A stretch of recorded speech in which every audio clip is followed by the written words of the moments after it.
Jeudi 2 mai à Paris, il fait suite à l'arrêt de la Cour de cassation de casser, donc d'annuler le procès en appel de 2009.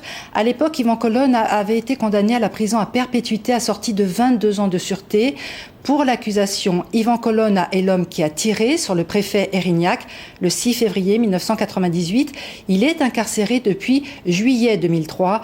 Anne-Marie Leccia nous rappelle comment s'est déroulée l'enquête. Cet homme à la casquette, c'est Alain Ferrand, dit le jour de son arrestation.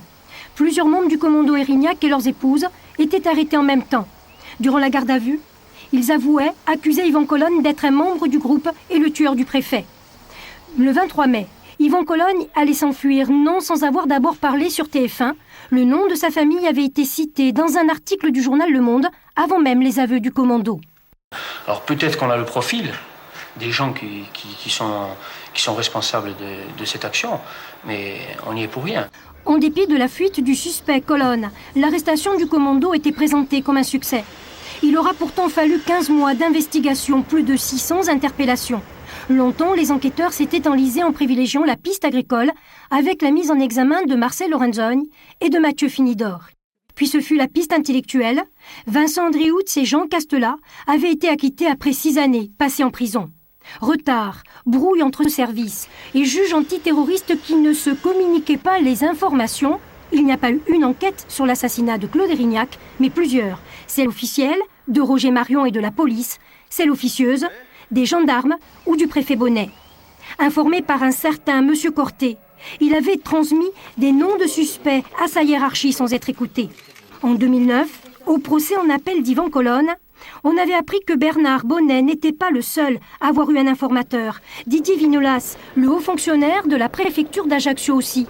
Des renseignements qui accréditeraient la thèse d'un commando plus nombreux que celui identifié.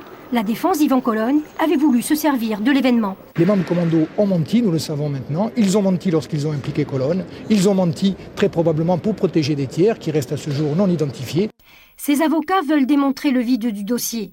Yvan Colonne s'est toujours dit innocent. Durant sa cavale, il l'avait même écrit au journal nationaliste Oribombe. C'est aussi ce qu'avaient affirmé durant leur propre procès ceux qui l'ont aidé. Yvan Colonne avait été recherché un peu partout dans le monde pendant 4 ans. Il avait été en fait caché en Corse par son entourage et ses amis. Au moment de son arrestation en 2003, les membres du commando étaient eux jugés et condamnés par une cour d'assises spéciale à Paris. Alors que durant toute l'instruction, ils avaient continué à accuser Colonne. Pour la première fois pendant leur procès, ils le dédouanaient. Pierre Alessandre s'est accusé même quelques mois plus tard d'être le tireur. Mais ces rétractations tardives, renouvelées de procès en procès, n'ont pour l'instant pas changé le destin judiciaire d'Yvan Colonne. Par 2 fois, il a été reconnu coupable. Et demain, dans le Corse et Caser, nous reviendrons sur les 2 premiers procès d'Yvan Colonne.